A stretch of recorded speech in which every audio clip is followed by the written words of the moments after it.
están ustedes? Muy buen día, un gusto de saludarlos. Esto es Un Punto de Encuentro Más. Hoy día vamos a conversar de discapacidad. El Día Internacional de las Personas con Discapacidad se conmemora cada 3 de diciembre, con el objetivo de terminar con la discriminación y atender las necesidades de aquellas personas que cuentan con algún tipo de afección física o mental. La jornada se centra en empatizar y crear campañas que acompañen a aquellos que deben enfrentar el mundo de una manera diferente, conociendo las dificultades que se enfrentan a diario. Vamos a conversar de este tema con Daniel Concha, con su director nacional de Senadis. ¿Cómo estás? Mucho gusto, un gusto de que nos hayas podido recibir un ratito que sea. ¿Cómo estás, Miriam? Y también saludar a todas las televidentes y también a todas las personas que nos siguen por medio de este canal. Y muchas gracias también por darle un espacio a los derechos de las personas con discapacidad. Yo soy el director de Senadis. Acostumbramos a hablar en siglas, pero significa el Servicio Nacional de la Discapacidad, creado en 2010 por la Ley 20.422 para todas las personas que nos están viendo y escuchando. Oiga, perfecto, me parece la explicación, ¿no? Bien dada para aquellos que no saben o no tenían, no sabían ni qué significaba, pero ahora hablemos un poquito de en qué trabaja Senadis, qué es lo que hace Senadis. Yo dije al principio que era por el tema no solamente físico, sino que también mental. Uno siempre relaciona el tema de la afección física con la discapacidad, pero también está la mental. Cuénteme un poquito qué es lo que aborda el Senadis. Eh, el Servicio Nacional de Discapacidad fue creado en 2010 por la Ley 20.422 y fue en el primer gobierno de Sebastián Piñera, pero venía y transforma una antigua ley, que era la Ley de Integración, que era la 19.284, que era del año 92-93. Esto es bien importante porque pasa de mirar la discapacidad como algo que integramos. Integrar es como decir, integramos a alguien que es distinto, pero lo dejamos separado, a una ley de inclusión que significa igualdad de oportunidades, donde las personas con discapacidad son sujetos de derecho, y es una ley que responde a la Convención Internacional de los Derechos de las Personas con Discapacidad, que es la primera convención internacional del siglo XXI y que es la convención que ha sido ratificada por más países.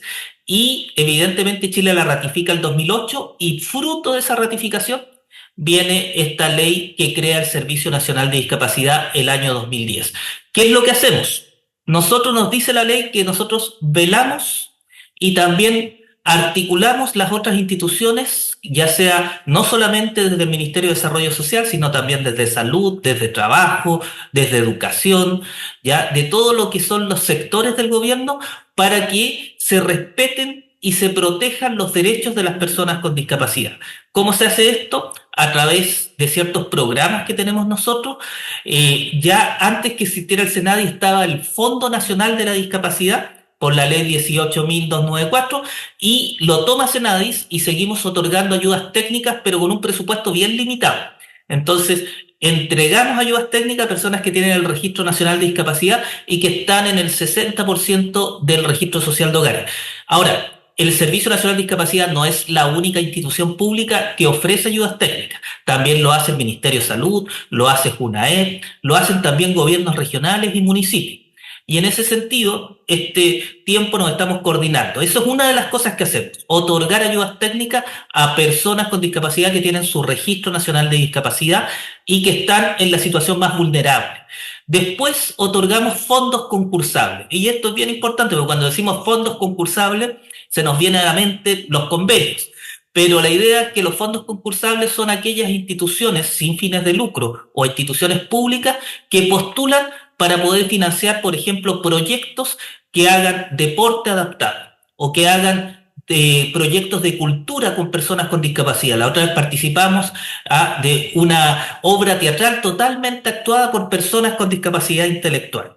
Y lo tercero, y que es por donde tú decías, Miriam, nosotros tenemos una visión integral del mundo de la discapacidad. Es decir, en el mundo de la discapacidad tenemos la discapacidad intelectual, la discapacidad mental, la discapacidad física, la discapacidad sensorial, donde están las personas ciegas, las personas sordas, la discapacidad visceral, esto es muy nuevo, ya que tiene que ver con las personas, por ejemplo, que tienen que dializarse, que dependen ya semana a semana de algo que les permita generar autonomía e independencia, y por supuesto, con la nueva ley de autismo también están las personas que se llama de la neurodivergencia, ¿ya? Donde evidentemente esto es algo totalmente nuevo que no estaba en la Convención Internacional y que estaba asociado con la discapacidad mental, pero la neurodivergencia tiene cosas que son más distintas y ahí podemos ir conversando porque tienen que ver con modificaciones del entorno. Y termino con esto. Nosotros la mirada que tenemos es que la discapacidad no es la condición de salud, sino que es cuando la persona interactúa con el entorno y ese entorno no está preparado, genera barreras.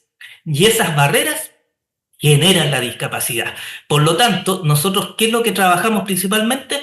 Disminuir esas barreras. Por ejemplo, que el transporte no sea accesible, es una barrera. Por ejemplo, que no haya acceso a la salud, es una barrera. Tenemos que conversar con salud para que haya atención preferencial, para que, por ejemplo, haya intérprete de lengua de señas. Si una persona sorda va a poder recibir alguna atención, sobre todo también en la justicia. Y otra barrera importante es la información, ¿ya? Que las personas ciegas puedan tener acceso a la información, que por ejemplo, lo que está en Internet, las personas sordas puedan tener un software que le permite escuchar y describir lo que está en la pantalla y que hay intérpretes de lengua de señas para personas sordas.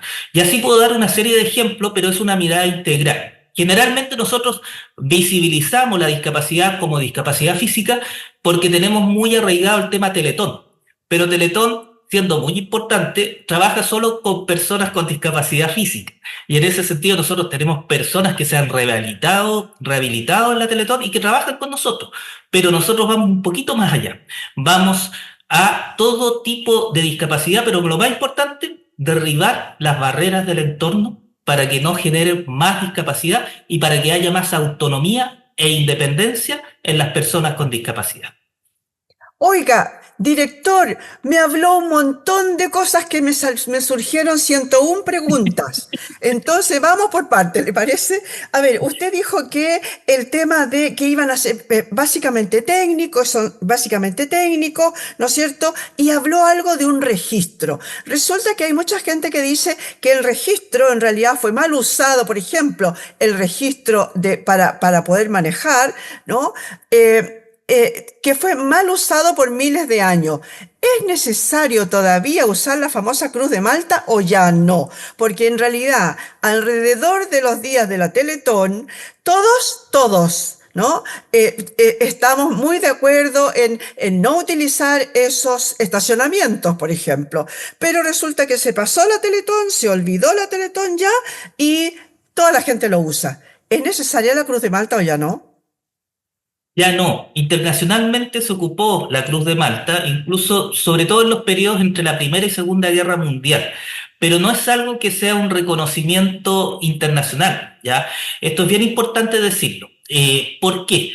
Porque todo lo que tiene que ver con la lucha de los derechos de las personas con discapacidad, que es por las mismas personas con discapacidad, de hecho el lema que surge en los años 60 es nada sobre nosotros sin nosotros, tiene que ver con que ellos lo primero que dicen es que para poder legitimarse son ellos mismos los que tienen que dar las soluciones. Por eso esa convención es tan importante.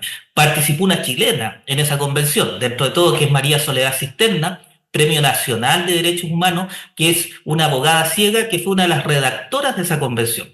Ahora, yendo al punto que tú dices, en Chile la legislación dice claramente que para poder estacionar un auto se tiene que poner el Registro Nacional de Discapacidad en la parte del conductor en el parabrisas. Eso es lo único legítimo y que Carabineros de Chile va a verlo y va a decir, sí, esta persona está cumpliendo con la normativa. La Cruz de Malta, que solía usarse, es cierto, Miriam, se mal usó. Y también nosotros tenemos que evitar de no mal usar el Registro Nacional de Discapacidad. Entonces, evidentemente hay normativas municipales que son súper claras, que es cada 3 cuadras tener un estacionamiento preferencial para personas con discapacidad, que muchas veces no lo respetamos. ¿Y te acuerdas cuando yo te dije de las barreras del entorno? Muchas veces nosotros somos las barreras. ¿Por qué? Porque está el estacionamiento, hay municipios que lo respetan, está pintado, azul, está cerca de la esquina de manera que la persona pueda estacionar, pero uno va y se encuentra que hay una persona estacionada. ¿Ya? Entonces, evidentemente aquí el llamado, y sobre todo a las personas que nos están escuchando, es que nosotros respetemos lo que ya está, lo que ya se ha avanzado, que son esos estacionamientos. Lo segundo, la Cruz de Malta no es la identificación, pero sí el Registro Nacional de Discapacidad para poder estacionar. Y lo tercero, y esto para las personas con discapacidad, que haya estacionamientos que son exclusivos para personas con discapacidad no significa que va a estacionar el auto todo el día.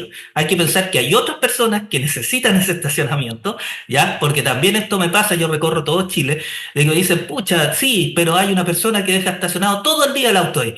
No, o sea, también sería estacionar 1 hora, 2 horas, lo que hago a mis trámites, y pensar que viene otra persona con discapacidad que también va a necesitar ese estacionamiento. Y como ves, este ejemplo sirve para muchas otras cosas. Por ejemplo, el asiento preferencial en el metro. A mí me toca personalmente, yo soy usuario del metro, estar peleando con jóvenes, ¿ya?, que se sientan ahí y hay personas con movilidad reducida, personas con discapacidad, y no se les da el asiento o el ascensor en las estaciones de metro. Y así puedo dar una serie de ejemplos donde nosotros mismos somos barreras y no permitimos que las personas con discapacidad ocupen estas adecuaciones para ser más autónomas, más independientes, y para que puedan, por supuesto, tener esa atención preferente y esa adecuación que necesitan para movilizarse en esta ciudad y en las distintas ciudades de Chile.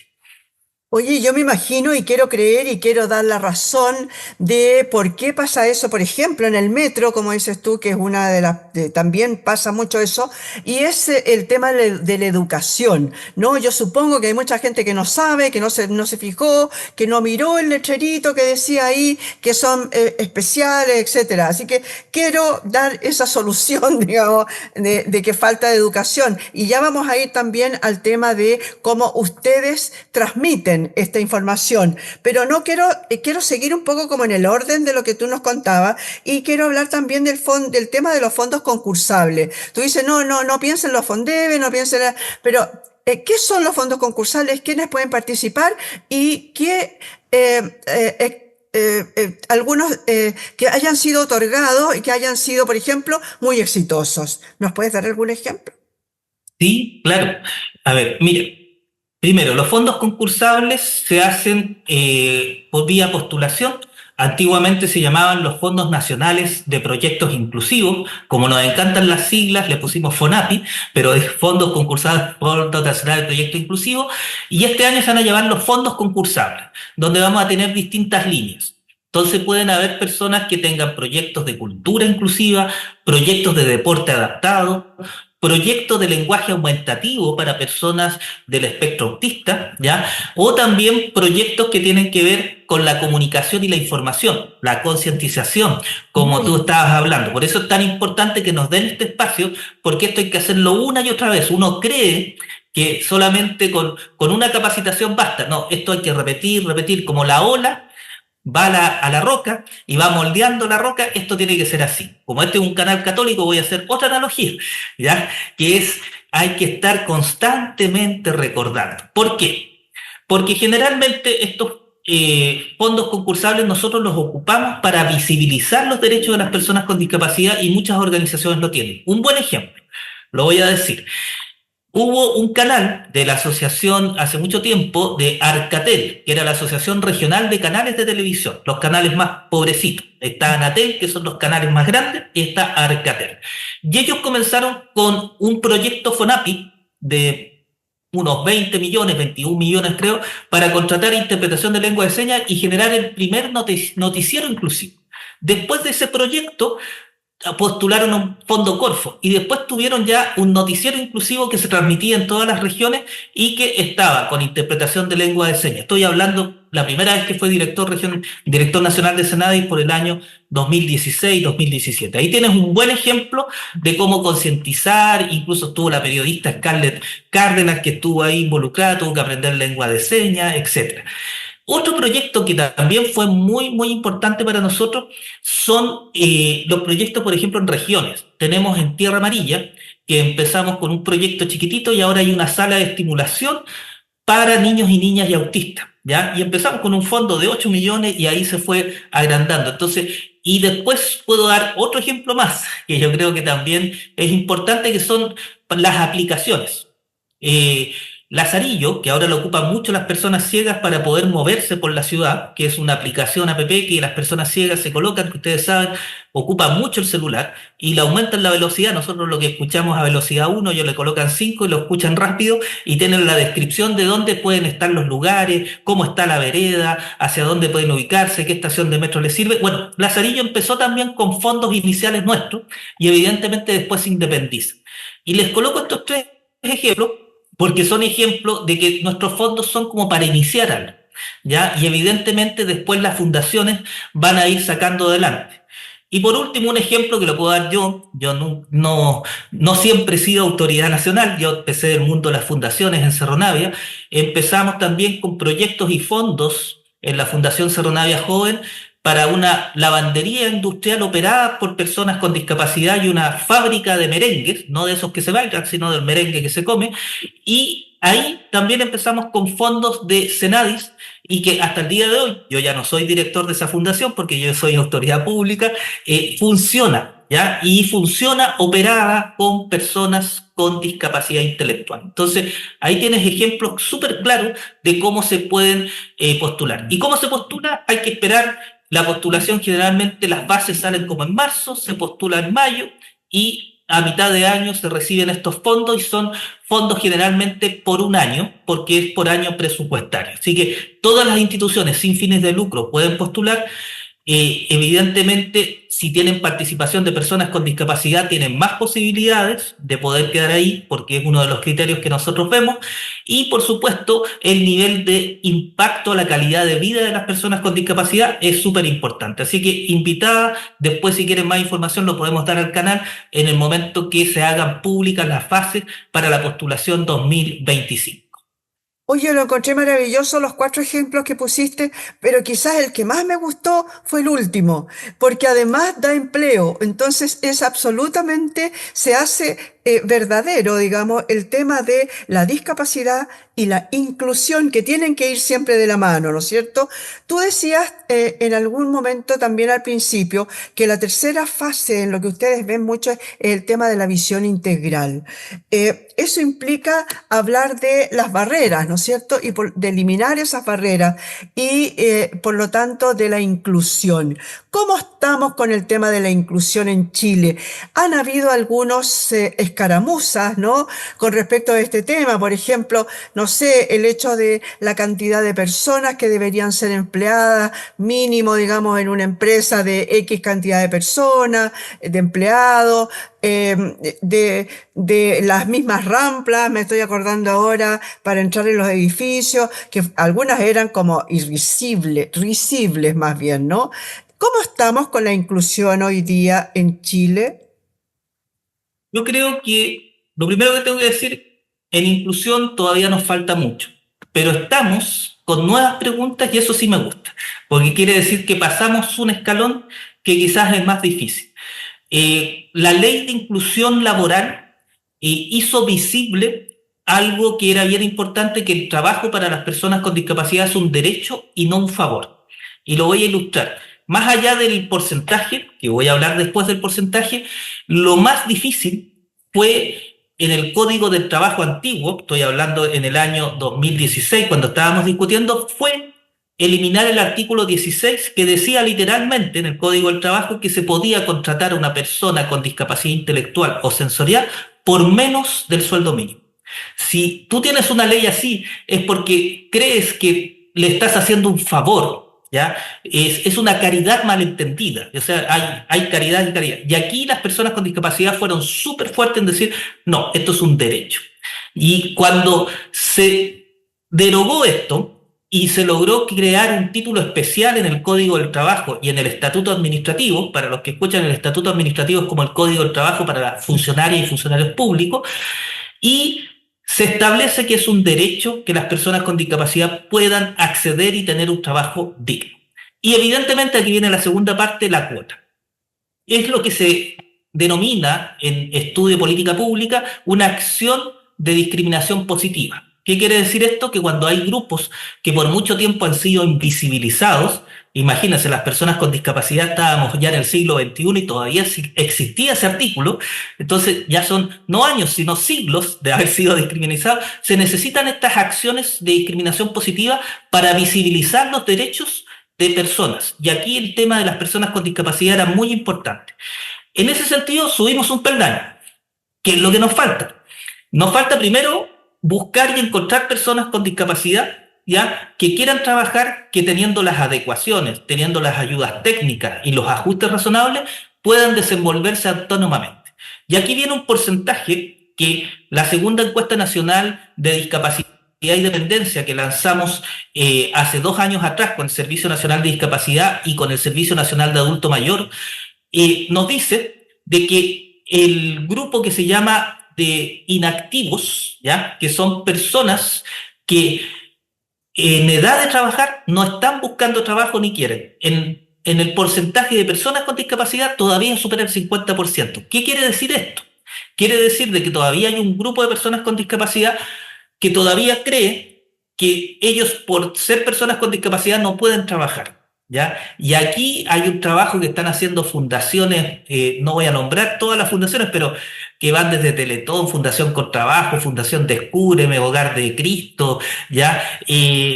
Un montón de fundaciones, y perdóneme que no pueda nombrar a todas, ¿ya? Incluso también la Iglesia Católica con el Monseñor Chomalí, que ahora ya arzobispo, tuvo una lavandería industrial también en Sí, po. Concepción, ¿ya? Hay, y están apuntando a formar personas con discapacidad para que vean que ellos sí pueden. Y esto es bien importante. El lema de este año es fomentar los liderazgos de las personas con discapacidad. Y es ahí donde tenemos que poner el hincapié. Por eso la modificación de la ley antigua de inclusión laboral se dio, ya este año se promulgó, y va a ser mucho más fuerte la fiscalización para que las empresas e instituciones públicas cumplan con el 1%. Segundo, y va a aumentar la dotación de la Dirección del Trabajo para mayor fiscalización. Segundo, las multas van a crecer. Y tercero, y esto es bien importante, también el que poder trabajar, de que no solamente se dé cuenta del contrato, sino de la permanencia de la persona con discapacidad en el lugar de trabajo. Ese es el desafío que tenemos ahora, y es un desafío bien grande. Termino con números, bien importante que los dijo el subsecretario del Trabajo, Bocardo, en la Feria de Expo Inclusión. El porcentaje más grande, o sea que ya superamos el 60%, estamos cerca ya del 1%, está en la gran empresa. La mediana empresa, ¿ya? Que estamos hablando de unos 300, 800 trabajadores, un poquito menos, está casi en el 50%, y la más chiquitita está en el 40 y tanto. Y el mundo público, aquí yo soy funcionario público, está más abajo todavía. Y eso tiene que ver con un tema de estatuto administrativo y leyes. Entonces tenemos un desafío grande. Primero, cumplir el 1%. ¿Y qué es lo que dice la modificación de la ley? Que cuando se cumpla el 80% del 1%, se pasa al 2%. Entonces, lo repito porque esto es medio difícil en matemática, pero cuando se cumpla el 80% del 1%, se pasa al 2%. Entonces, estamos todos trabajando, tanto el sector público como el sector privado, para poder llegar a ese 80%. Y aquí quiero también decir que hay una colaboración público-privada. Yo también participo harto de la red de empresas inclusivas, que es una red que formó la SOFOFA hace muchos años, antes que existiera la ley, donde ya empresas están por sobre el 2%. Entonces, la idea es que esas empresas Qué pueden bueno. transmitir buenas prácticas para que las empresas que no han cumplido se animen a cumplir ese 1%. Oye, qué bueno eso que me acabas de contar desde la red de las empresas inclusivas, porque están dando el ejemplo, pues. Y esos ejemplos son los que tenemos que subrayar, ¿no es cierto? Hacer notar. Es fundamental que, a ver, si una empresa grande, muchas o no sé, pocas, no tengo muy claro, están ya trabajando por ese 2%, lo encuentro espectacular. Es lo que hay que mostrar, ¿no es cierto? Sí, Sí, y ahí, por ejemplo, Fundación Contrabajo tiene una cosa que se llama los CEO para la inclusión. Ya, los Ah, CEO son como los jefes de los grandes grupos económicos, claro. y ahí eso es una iniciativa muy buena porque se coloca también, junto con la red de empresas inclusivas, cuáles son esas empresas que están sobre ya el 2% o sobre el 1%, y esas buenas prácticas cómo se pueden transmitir a las otras empresas que no están cumpliendo. Y yo creo que en ese sentido siempre tiene que ser la ley, pero también el incentivo de buenas prácticas y premiar a los que sí lo están haciendo bien, porque eso también ayuda a que vayamos avanzando en inclusión.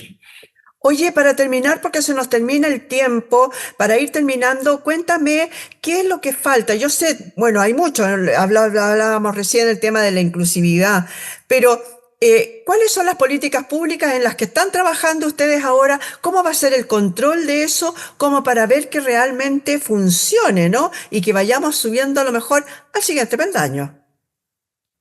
Pregunta. Yo creo que lo primero, y es la agenda primordial, yo creo que de nuestro gobierno, pero esto va a ser una política de Estado, es el Sistema Nacional de Apoyos y Cuidados. Es que hay muchas mujeres que juegan el rol de cuidadoras, sobre todo de personas en dependencia, y ahí nosotros entramos con nuestras líneas programáticas. ¿Ya? Lo que sí es importante desde el Servicio Nacional de Discapacidad, y estamos haciendo investigación al respecto, es que hay mucha mujer con discapacidad que cuida. O sea, lo que estoy diciendo es que las personas con discapacidad no son solo objeto de cuidado, sino que también son sujetos que cuidan y que también requieren apoyos, asistencias, ¿ya? Para ser más autónomos e independientes. Y evidentemente está en la situación de personas con dependencia severa, donde evidentemente se necesita de un cuidador, cuidadora. Esta política es muy importante. Yo creo que está en discusión ahora ese proyecto de ley, es un desafío grande, y yo creo que aquí tenemos que generar un acuerdo desde todos los sectores políticos para reconocer y visibilizar todas esas mujeres que cuidan, que es casi más del 80%. Hay algunos hombres que cuidan, ¿ya? Pero son poquitos, ¿ya? Entonces ahí tenemos que equiparar también la cancha porque es un rol muy importante. O sea, siempre yo pienso, todos y todas necesitamos cuidado desde el momento que nacemos. ¿Ya? O sea, aquí nadie no necesitó ¿ya? A alguien que lo pudiera apoyar y cuidar que hasta que aprendiera a caminar, hasta que aprendiera a hablar, etcétera, etcétera. Entonces, aquí hay un tema súper importante que evidentemente se está legislando. Y nosotros como Servicio Nacional de Discapacidad estamos aportando con programas en residencias, que son personas con discapacidad que vienen del antiguo Sename, ¿ya? Y que no tienen muchas redes familiares y que están todavía en residencia. Lo ideal es que no estén ahí, pero llegan ahí y no tienen ese apoyo, y evidentemente ahí hay un desafío grandote. Segundo desafío grandote es el tema de cómo nos coordinamos bien todos los organismos que entregamos ayudas técnicas y entregamos una red o un subsistema de ayudas técnicas donde las personas tengan la oportunidad de tener su silla de ruedas, su catre clínico, su bastón canadiense, etcétera, un montón de cosas, audífonos, ¿ya? Y lo tengan a tiempo, ¿ya? Y sobre todo las personas de escasos recursos o más vulnerables.